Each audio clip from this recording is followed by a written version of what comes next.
बहुत स्वागत है आपका। धन्यवाद। मैं आपको और आपके दर्शकों को जन्माष्टमी के पावन पर्व के शुभ अवसर पर सभी देशवासियों को हार्दिक बधाई देता हूँ। क्या कहेंगे, जिस तरह से यात्रा निकलेगी 17 अगस्त को, और लेकिन आज ही पवन खेड़ा ने प्रेस कॉन्फ्रेंस करके कह दी है कि इस यात्रा को लेकर साजिश हो सकती है। ये उन्होंने शंका जो जाहिर की है, हाँ। यही कट सच्चाई है। क्योंकि मैं उमा भारती जी के अनुसार बता देना चाहता हूँ कि आरएसएस, बजरंग दल, विश्व हिंदू परिषद या बीजेपी ये अपनी सत्ता, अपनी कुर्सी बचाने के लिए कोई भी घिनौना कुकृत कर सकते हैं। इन्होंने ही गांधी की हत्या करवाई थी, आरएसएस ने करवाई थी, हेडगवार भी जिम्मेदार थे। तो कुल मिलाकर के मैं यही कहूँगा कि नेता प्रतिपक्ष माननीय राहुल गांधी जी को इन संघी और तथाकथित दंगाई हिंदू विचारधाराओं के मानने वाले बजरंग दल, विश्व हिंदू परिषद, आरएसएस और भाजपाई नेताओं से दूरी बनावें और सावधान रहना चाहिए। क्योंकि बिहार सेंसिटिव एरिया है और आज के डेट में एनडीए की सरकार है। वहाँ पे नीतीश कुमार एक तरह से विक्षिप्त मानसिकता के हो चुके हैं। उसका लाभ उठाते हुए ये कोई भी घिनौना कुकृत करवाने में महारत हासिल रखते हैं और बाद में माफ़ी मांगने में भी बहादुर है। मैं आपको बता दूं कि प्रधानमंत्री का जो भाषण लाल किले से था स्वतंत्रता दिवस के पावन अवसर पर, वो थकाने वाला, निराशाजनक और डरा हुआ भाषण था। क्योंकि ये कहा जा सकता है कि हम चुनाव आयोग के खिलाफ आवाज़ उठा रहे हैं, उसके करप्शन के खिलाफ आवाज़ उठा रहे हैं, लोगों के मताधिकार के प्रयोग से वंचित न रहें। जिंदा व्यक्ति को चुनाव आयोग मृतक घोषित कर दे रहा। 17 से क्या 19 लोग सुप्रीम कोर्ट गए और वही 19 लोग राहुल जी के घर गए। राहुल जी ने कहा कि मैं बड़ा आश्चर्यचकित हूँ कि मुझे आज मृतक आत्माओं के साथ चाय पीने का सौभाग्य प्राप्त हुआ है। ये हमारे हिंदुस्तान के शासनाध्यक्ष, माननीय सम्माननीय संघी मानसिकता वाले मानसिक रोगी माननीय प्रधानमंत्री श्रीमान नरेंद्र दामोदर दास मोदी उर्फ राजा बाबू उर्फ छैला बाबू की घटिया मानसिकता को दर्शाता है। वो सब छोड़िए, आप बताइए कि 1300 किलोमीटर की जो यात्रा निकलने वाली है, क्या सफल हो पाएगी? इतनी सफल होगी कि जिसकी कल्पना नहीं किया जा सकता। बिहार बगावत की धरती है, बिहार चाणक्य के विचारों की धरती है, गौतम बुद्धा को मानने वालों की धरती है, वो जयप्रकाश नारायण जैसे महान क्रांतिकारी की धरती है, राजेंद्र बाबू की धरती है, वीर कुंवर सिंह की धरती है। वहाँ तमाम, और वो कौन माझी थे उनकी धरती है। जीतन राम नहीं, वो कौन थे भाई माझी जो पहाड़ काट डाले थे, उनकी धरती है। दशरथ माझी की धरती है।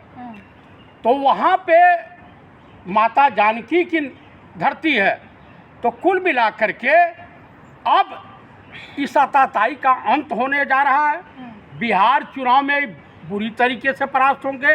उससे पहले जो खबरें छन करके मार्केट में आ रही हैं, एनडीए के महान सहयोगी जगन मोहन रेड्डी जो समाप्त हो चुके हैं, वो उन्होंने बयान दिया है कि चंद्रबाबू नायडू, नीतीश कुमार और चिराग पासवान तमाम लगभग 37-38 लोकसभा के सदस्य हैं, मतलब 3-4 दलों के मिलाकर के, जो आजकल एनडीए गठबंधन के साथ हैं, वो समर्थन किसी वक्त वापस ले सकते। अच्छा, मेरा सवाल ये है कि आपके नेता जो है पवन खेड़ा हो, तमाम तो लोग पहले ही डर गए। यात्रा शुरू करने से पहले ही उनको ये साजिश का नाम, अपनी कमजोरी छुपाने के लिए साजिश का नाम दे रहे हैं। जी नहीं, आप मुझे बताइए क्या कारण है कि भाजपा की या एनडीए की जहां सरकार है वहीं अपराध अपने चरम पर है, महिलाओं का शोषण अपने चरम पे है, हत्याएं अपने चरम पर हैं, आतंकवादी हमले बीजेपी की सरकारों में सबसे ज़्यादा क्यों होते हैं?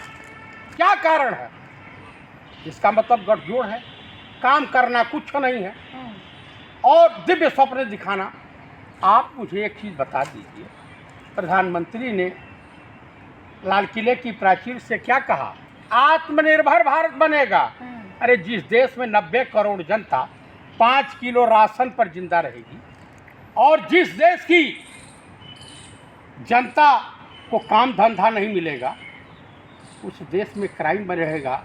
हाँ, पॉकेटमारी, चोरी, छिनैती, छिनरापन का धंधा बढ़ेगा, ये जान लीजिए। और क्योंकि राहुल गांधी जी से इतना भयभीत हो चुके हैं सभी मानसिकता वाले कि इनका पैर डगमगा रहा है। सुप्रीम कोर्ट को आखिर आदेश देना पड़ा कि आप जो है 65 लाख लोगों का जो डाटा है मुहैया कराइए कि आप किस आधार पर काटे हैं नाम, और आधार कार्ड को उसमें लिंक अप कीजिए। आधार कार्ड लेकर के जो जिंदा है वो जाएंगे। फर्जीवाड़े की पोल खुल गई, अब हकलाते नहीं बन रहा है। इसके पहले याद नहीं आया था कि वो वोटर अधिकार यात्रा कर ले जहाँ जहाँ कांग्रेस की सरकार थी? देखिए, कांग्रेस की जहाँ सरकार है, चुनाव आयोग किसका है? भारत सरकार का है ना जी। आप बताइए, जब एक ही घर में एक ही 10x10 के रूप में 80 वोटर मिलेंगे, एक वोटर लखनऊ का भी मतदाता है, बॉम्बे का भी मतदाता है, बंगलौर का भी मतदाता। आपको बताइए 57-58 साल के एक स्वामी जी हैं, निसंतानी है, मैं शादीशुदा नहीं है, बाल ब्रह्मचारी भी नहीं है, कंवारे भी नहीं है, अविवाहित है। उनके 50 बच्चे, एक व्यक्ति है उसके 42 बच्चे, 14 साल में 42 बच्चे वोटर हैं, और 1 साल में 3 बच्चे पैदा किए। बकरी भी फेल है, कुकुर भी फेल हैं।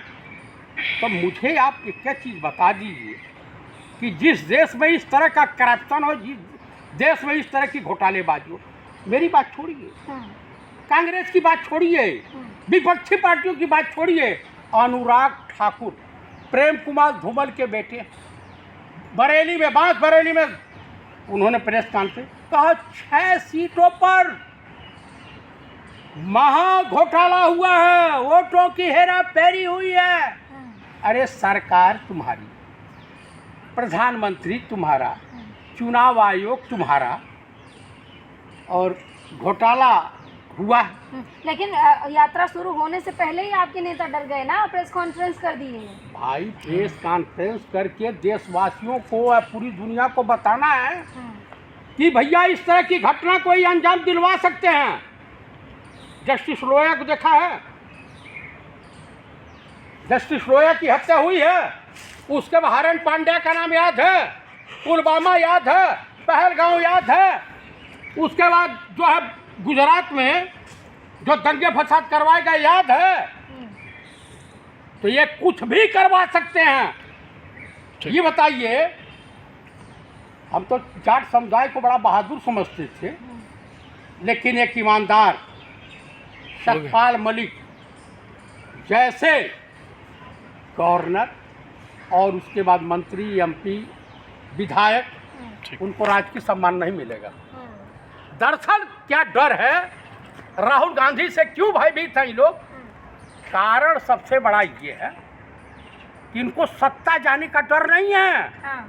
सत्ता जाने के बाद जो बम्बू आएगा, डर उसका सता रहा है। वो बम्बू इतना तेज आएगा कि तिहाड़ में सड़ जाएंगे, मरेंगे ये सब, और 99%। और राजनाथ है ना, समझा कि चाटुकारिता करके और तेल मालिश करके बचेंगे, वो भी शामिल है इस गिरोह में। हिंदुस्तान के साथ राजनाथ ने भी गद्दारी की है, और इन गद्दारों के साथ वही व्यवहार होगा जो नाथूराम गोडसे के साथ हुआ था।